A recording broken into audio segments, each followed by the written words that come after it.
వాక్యమే నన్ను బ్రతికించెను, బాధలలో నెమ్మదినిచ్చెను.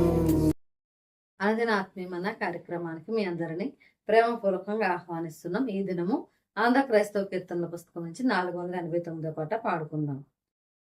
మనసానందము బొందుట కన్నను మరి ఏ భాగ్యము గలదన్నా, అనుమానములికనకిన సుఖాంబులు దినమొక గడికొక తీరయుండును.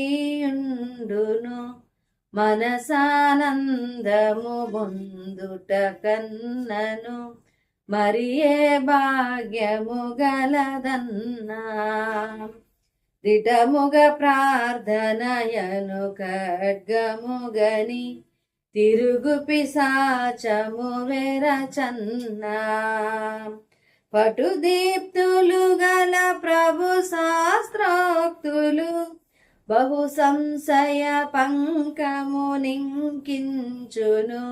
మనసానందము బొందుట కన్నను మరి ఏ భాగ్యము గలదన్నా, పరమదయానిధి క్రీస్తుని బలమున పాపభరాంబులు విడునన్నా, పరిశుద్ధాత్ముని బంధుత్వాంబున అరమర చీకటులన్నీయుదొలగును.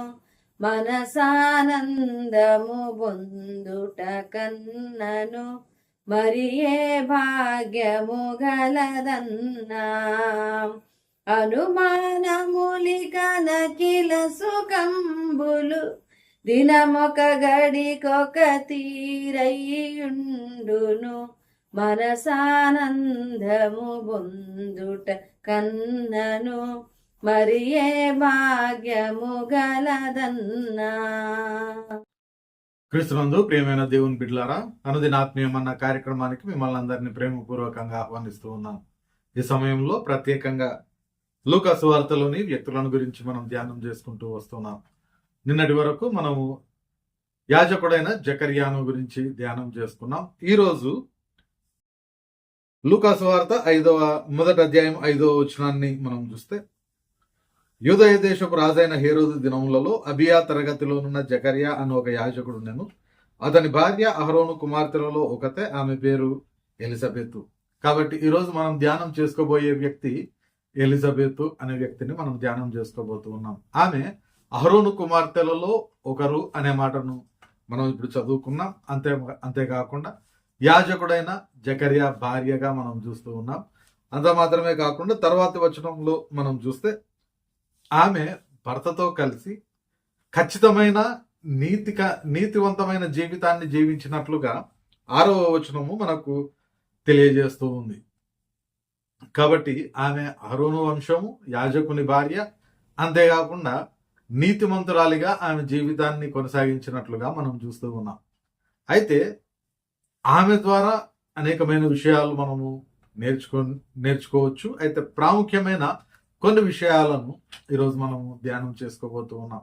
మొదటిగా, ఎలిజబెత్ అనే మాటకు అర్థము the lord is my abundance. ఆమె పేరుకు అర్థము the lord is my abundance అని.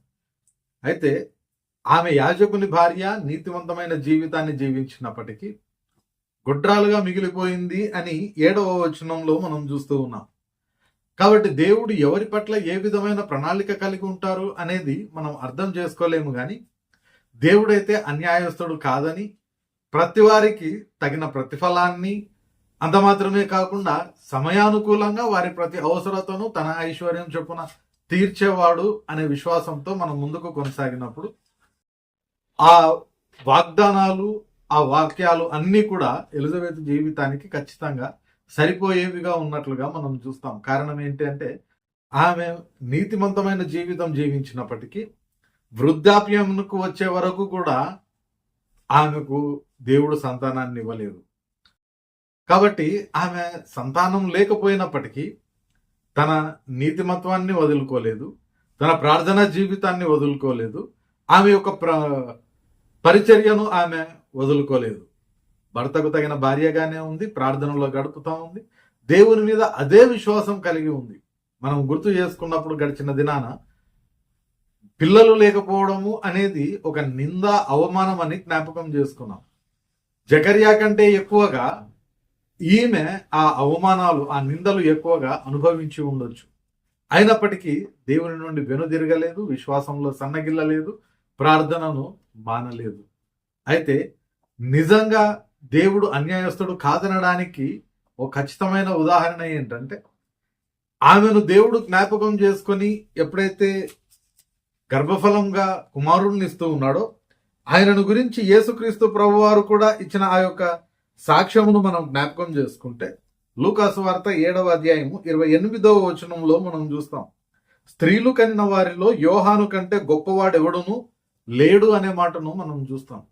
కాబట్టి ఆమె విశ్వాసంలో దేవుని కార్యం కొరకు ఎదురు చూస్తూ ఉన్నప్పటికీ, ఈ లోకరీతి అయిన పరిస్థితులన్నీ కూడా ఇక తనకు గర్భం రాదు అనే విధంగా సూచిస్తూ ఉన్నప్పటికీ, ఆమె విశ్వాసాన్ని కోల్పోక దేవుని మీద నిలకడగా ఉన్న ఆ కారణాన్ని బట్టి ఓ శ్రేష్టమైన ఆశీర్వాదం, వృద్ధాప్యంలో కుమారుణ్ణి కనడం. ఆ కుమారుడు కూడా భూమి మీద పుట్టిన అందరిలోకి శ్రేష్ఠుడు అనే మాట ప్రభు అయిన యేసుక్రీస్తు ప్రభు వారే చెప్పారు అనంటే, అంత గొప్ప ఆధిక్యత, ఆశీర్వాదము ఆమెను పొందుకుంది. అదే వృద్ధాప్యంలో శారా, అబ్రహాము సతీమణి అయిన శారా కూడా కుమారుణ్ణి కనింది, కానీ యోహానుకు ఉన్న ఆ యొక్క గొప్ప పేరు ఆయనకు లేకుండా ఉంది. అంత మాత్రమే కాకుండా యోహాను పుట్టడం వలన అనేకులు సంతోషించారనే మాట కూడా మనం చూస్తాం. అంత మాత్రమే కాకుండా ఆ యోహాను అనే వ్యక్తి ప్రభు అయిన యేసుక్రీస్తు ప్రభు వారికి మార్గమును సరళం చేయడానికి ప్రవచనాత్మకంగా పంపించబడిన వ్యక్తి. కాబట్టి దేవుడు ఏదైతే ప్రవచనాత్మకంగా ప్రవక్తల ద్వారా చెప్పారో, ఆ ప్రవచనాత్మకమైన వ్యక్తిని పంపించడానికి ఈమె యొక్క విశ్వాస్యతను బట్టి ఈమెను ఎలిజబెత్ను దేవుడు ఉపయోగించుకున్నట్లుగా మనం చూస్తాం. కాబట్టి మనం నిజమైన విశ్వాసంలో కొనసాగితే దేవుడు ఎప్పుడు మనల్ని విడిచిపెట్టేవాడుగా ఉండడు. రెండవదిగా మనం జ్ఞాపకం చేసుకుంటే, ఏ వయసులోనైనా దేవుడు తన పరిచర్య కొరకు మనల్ని ఉపయోగించుకోవచ్చు. ఉదాహరణకు మనం జ్ఞాపకం చేసుకుంటే, ఈ బైబిల్ గ్రంథంలో అనేక మందిని అనేక సమయాల్లో వారి యొక్క వయసులను బట్టి దేవుడు తన యొక్క పరిచర్యకు ఉపయోగించుకున్నాడు. కొంతమందిని 8 సంవత్సరాల వయసులోనే రాజుగా చేస్తూ ఉన్నాడు, కొంతమందిని 16 సంవత్సరాలకు చేస్తూ ఉన్నాడు. ఆ తర్వాత కొంతమందిని ఆయా పరిస్థితులను బట్టి చెరలోకి వచ్చిన తర్వాత వాళ్లను తన పరిచర్య కొరకు దేవుడు పిలుచుకున్నాడు. కొంతమందిని వృద్ధాప్యంలో దేవుడు పిలుచుకున్నాడు.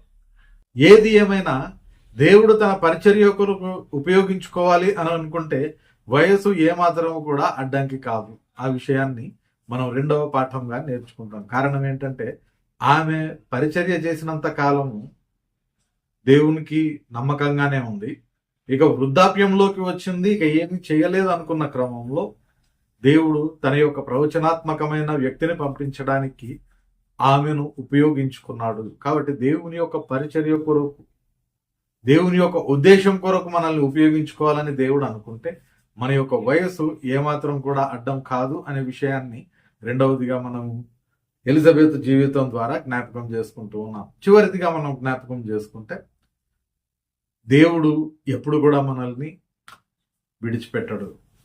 ఇక్కడ ఆమె నీతిమంతమైన జీవితం జీవిస్తూ యాజకునికి భార్యగానే ఉంటూ ప్రార్థనలో ఆమె గడుపుతూ ఉన్నప్పటికీ, వృద్ధాప్యం వరకు ఒకవేళ ఆమెకు బిడ్డలు లేకపోయినప్పుడు నీ దేవుడు నిన్ను మరిచిపోయాడు అని ఎంతమంది అన్నారు, ఆమె కూడా నా దేవుడు ఎందుకొరకు నన్ను విడిచిపెట్టాడనే భావన కలిగిందో.